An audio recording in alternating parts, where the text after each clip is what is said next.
చంద్రబాబు పాలనలో రాయలసీమకు తీవ్ర అన్యాయం జరుగుతోందన్నారు మాజీ మంత్రి సాకే శైలజనాథ్.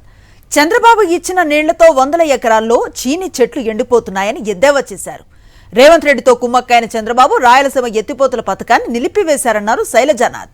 రాయలసీమ ప్రయోజనాలను తాకట్టు పెట్టి తెలంగాణకు నీళ్లపై బ్లాంక్ చెక్ రాసిస్తున్నారన్నారు.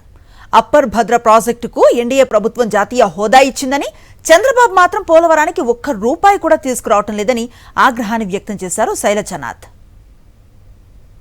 పాత అనంతపురం ఆ గార్ల దిన్న ఈ ప్రాంతాలకు వెళ్తే మీరిచ్చిన ప్రతి ఎకరాకు నీళ్ల వల్ల కొన్ని 100 ఎకరాల్లో చినా చెట్లు ఎండిపోతా ఉన్నాయి. నీళ్లు ఎక్కడిచ్చారో చెప్పాలి. మీరు ఊరికే అదొక స్లోగన్ లాగా మాట్లాడుతూ ఉంటారు.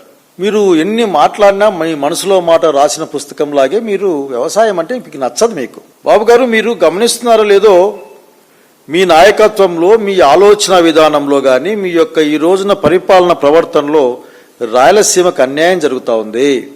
రాయలసీమ ప్రాంతానికి ప్రధానంగా కావాల్సింది నీళ్లు.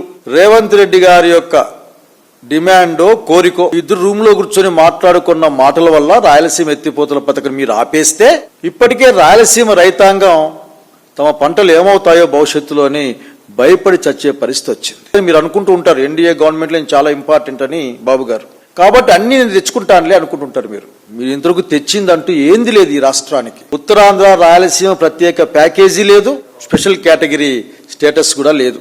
పాలమూరు దిండికి రంగారెడ్డికి 90 టీఎంసీలు, దానికి అసోసియేటెడ్ గా ఉన్న అటాచ్డ్ గా ఉన్న దిండి ప్రాజెక్టుకి 30 టీఎంసీలు, దాదాపు 120 టీఎంసీల నీళ్లు మీరు అక్కడ ఇమ్మని ఆయన చెప్తే మీ దగ్గర నుంచి ఖండన ఏమి లేదు. బ్లాంక్ చెక్ ఇచ్చేస్తా ఉన్నారు నీళ్ళలో. మీరు బ్లాంక్ చెక్, రాయలసీమ ప్రాంతం ఏమైనా కానీ మీకు ఇబ్బంది లేని ఫీలింగ్ లో ఖాళీ చెక్ రాసిస్తా ఉన్నారు తెలంగాణ వాళ్ళకి. బహుశా ఖాళీ చెక్ అడిగాడేమో ఆయన నీళ్ల మీద కేంద్ర జలవనరుల శాఖ మంత్రి పాటిల్ గారు.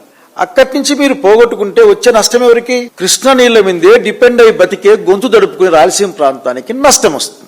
మీ ఎన్డీఏ ప్రభుత్వం అప్పర్ భద్ర ప్రాజెక్టు జాతీయ ప్రాజెక్టుగా నీళ్ల యొక్క అలొకేషన్ లేదు, ప్రకటించేశారు. 12,500 కోట్ల రూపాయలు అప్పర్ భద్ర పైన వాళ్ళు ఇచ్చే విధంగా. నీ పోలవరానికైతే పూర్తి స్థాయిలో డబ్బులు రావు, మీరు అడగరు. మన పోలవరం కట్టుకునేకే యాక్చువల్ వాళ్ళే కట్టాలి. మీరు తీసుకున్నారనుకో దాన్ని నేను కడతానని